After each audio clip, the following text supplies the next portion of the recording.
Hi, I'm Matt Collins. I'd like to welcome you to Bob Weber Auto Mart on Douglas Avenue here in Racine, across from Douglas Park. We specialize in 1-year-old, low mileage, almost new cars. And if you'd like to stop by and see them, or see them on our website, bobweberautomart.com, we could save you between $5,000 and $10,000 on your next almost new car purchase.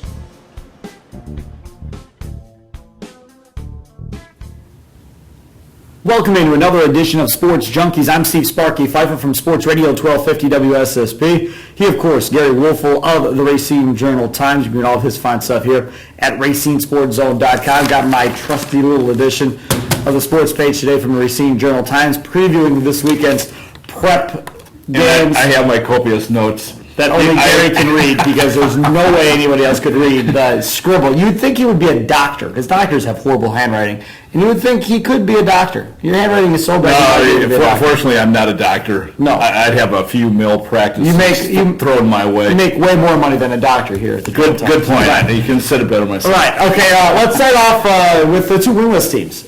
Racine Case and Racine Park. Case got absolutely throttled by Tremper. And Park loses to Kenosha Bradford last week.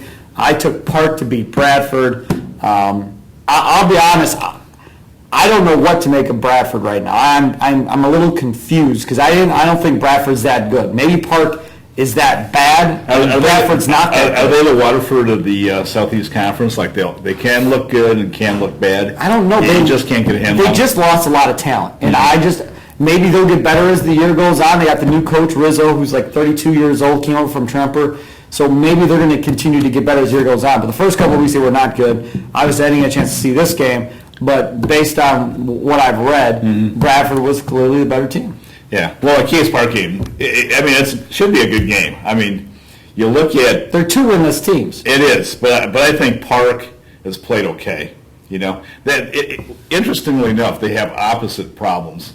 You know, you look at Case, they can't score points. Right. Their offenses, just not functioning very well. Park, on the other hand, their defense has been horrendous. And I think they've given up a minimum of 26 points a game. You can't win that way. You got to keep it down, under 20 to really have a chance. But it'll be interesting, what happens. I mean, at this stage, you got to win. You got to, have some respectability. If you lose this game, man, it's a long season. Yeah, I have no question about that with Case and Park. A must-win game for both schools as they head into an early conference matchup. Obviously, Horlick and Oak Creek is the other game that people are going to want to talk about. Oak Creek loses to Indian Trail last week. Indian Trail appears to be for real in the SEC. Racine Horlick, no Ricky Neal, and they don't have their starting running back, which makes things very difficult. They got hammered by Franklin last week, and don't know if either one's going to play this week. Yeah, just getting back to Indian Trail, they must be really good. I mean, nobody had been talking about them a couple weeks ago, but they go down and beat Stevenson, beat them pretty well, and then they win again I think that game, was that at Oak Creek? I can't remember. But Oak Creek's a good team. We talked about it last week. How good was this Indian Trail team? We were going to find out when they played Oak Creek. They appear to be pretty good. They play Kenosha Tremper this week against Indian Trail at Tremper. So that'll be a crosstown rival matchup, and we'll see how Indian Trail does. Yeah, we talked about Horlick and their injuries. I mean, they're well documented. But they lost 2 games. Again, I have to... Well, Franklin beat them solidly. Yeah, right. But they lost by 10 points to McGuanago. Good team. And they lost by 2 points to Burlington, So it's not like this is a bad 0-3 team. Well, you don't have your two best players. Right, exactly. Well, you can't have an accurate assessment of the Horlick team unless you have Ricky Neal and your starting running back both out there playing, and you don't have either one right now. Right. So, and who knows what's going to happen? If they don't play, they can't beat Oak Creek. I agree. It'll be very, very difficult for that to happen. You can prove me wrong if you're upset at me, but you need Ricky Neal in order to have a shot at that. St. Catherine's at Whitefish Bay, Whitefish Bay Dominican's horrible. They are horrible. They lost to Catholic Central 63-26. But don't get down, Whitefish Bay Dominican fans. The basketball season is just around the corner. Right. And I'll tell you what, Stone takes the court and it's over. And you're talking state champion. But getting back to St. Catherine's a little bit. They played Lake Forest, a couple weeks ago. And lost. Yeah, and Lake Forest is a very good school in Illinois. They have traditionally had a good program. And I thought they, acquitted themselves well. I said this at the beginning of the year after the first game. I thought St. Catherine's was the best team in the county then, and I still think. I think they're positional or skill players are very good. The question there is depth. If they can go, if somebody gets hurt. Yeah, guys playing two ways. But their running backs are really good. Stafford's done a very nice job at quarterback. He has. I don't think he's thrown an interception all season, so he's doing a good job of managing the game. So I like that team a lot. Got another game, Racine Lutheran at Shoreland Lutheran. Racine Lutheran coming off a loss to St. Joe's, 41-6, got hammered. Shoreland Lutheran loses to Milwaukee St. Thomas More, 36-6. A battle of 1 and 2 squads here. Coin flip for me. I have no idea. Yeah, I think the key, is Shamaj Williams, the freshman running back for Lutheran. I mean, he's looked really good. There's some people over at Lutheran that think he can be a better player than Eric Ortel. And Eric Ortel has started at Washington State, and obviously a very good player. So I think Williams has, if I'm not mistaken, over 300 yards in 3 games for a freshman. That's outstanding. Yeah, so, no question. So they have some nice young pieces, in which to build around going forward. Another game that I would love to be at, Burlington at Lake Geneva Badger.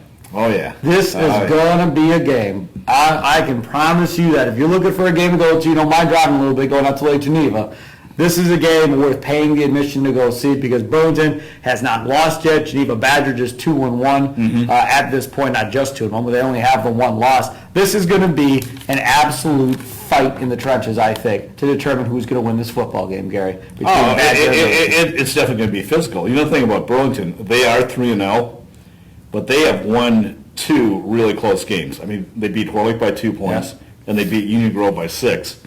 So I thought they would beat Union Grove by more than that. So do I, and hats off to the Broncos for putting up a good show. But Burlington the running game is very good, but they have to pick it up. They have to score more points. Last year, Badger beat them 33-12. Yeah, don't you think Burlington remembers losing 33-12 last year? There's bulletin board material. I'm just saying, if I was Burlington, the opposite. If you got bulletin board material, what do you say when you're on the air? Or, I don't know. Because with paper, you got bulletin board material. Nobody has bulletin boards anymore either, so it doesn't really matter. Do they have material? Well, no. So either way, but Burlington and Badger, I'm going to take Badger to win this one. Coach Hensler and Badger. I'm going to be the homer. I'm taking Hans Block and his guys, and I think the nice thing I just noted, they played 2 tough games, but they won both tough games. So if they get into a close game, I think they have the experience of saying, "Hey, we've had tough battles. We can do it again." So. Yep, with Stosha Central and Union Grove, a battle of winless teams again. 2 0-3 teams at this point. Similar to Park and Case, same type of deal, both winless. I'm taking Union Grove in this one because they played way better than I thought they would against Burlington. Yeah, I think that was huge from a momentum and confidence standpoint. And Union Grove's offense has done a really nice job. That Witkowski is the wide receiver. Witkowski. Yeah. I mean, he's had a huge game, a huge season already, so it'll be interesting, if he can, play to that capability, in their next game. Wilmot at Waterford. Wilmot 2-1, 1-0. Waterford 1-2, 0-1 at this point. Waterford loses to Badger last week, 28-6. I'm surprised a little bit that Waterford is 1-2 at this point, but they did play a tough non-conference. And there was a reason why they played a tough non-conference. Yeah, what was surprising was, Steve, the 28 points that Waterford gave up. I don't think that's happened too often the last couple of years at Waterford. I mean, that's been their calling card, is their defense. So, we're going to find out, was that a fluke, or is that a sign of, hey, maybe that defense isn't as good as we thought it was? Yeah, so Waterford and Wilmot, even though Wilmot's 2-1, I'm taking Waterford. Same here. We've agreed way too often already this morning. Catholic Central 1-2, coming off that blowout Whitefish Bay Dominican, going up against Kenosha St. Joe's, who's 2-1. That game will be at Amici Field, coming up Saturday night, because Friday night is Indian Trail at Tremper at Amici Field. So 2 games back-to-back nights at Amici Field down in Kenosha. Who you got in this one? The Toppers are back. Remember the last 2 seasons, how they started Now let's just settle down, because Whitefish Bay Dominican, we already said, isn't that good. Exactly. So let's not jump off the bat. Let's not go, they scored 60. Woo. I am on the Toppers bandwagon. There's no doubt. They played 2 tough teams right off the start. So you take them to beat St. Joe's? Oh, yeah. I'll take St. Joe's. I went to St. Joe's my freshman year. Cole Kreskin, 120 yards. They're fine. I went to St. Joe's my freshman year, So is this a homer pick for you? No, not really. But we've agreed the whole time. He's Gery Woelfel of the Racine Journal-Times. I'm Steve Sparky Fifer from the Wendy's Big Show weekday afternoons from 2 to 6 on Sports Radio 1250 WSSP. That was another fine, exhilarating edition of Sports Junkies. Not scintillating? Okay. Talk to you next time.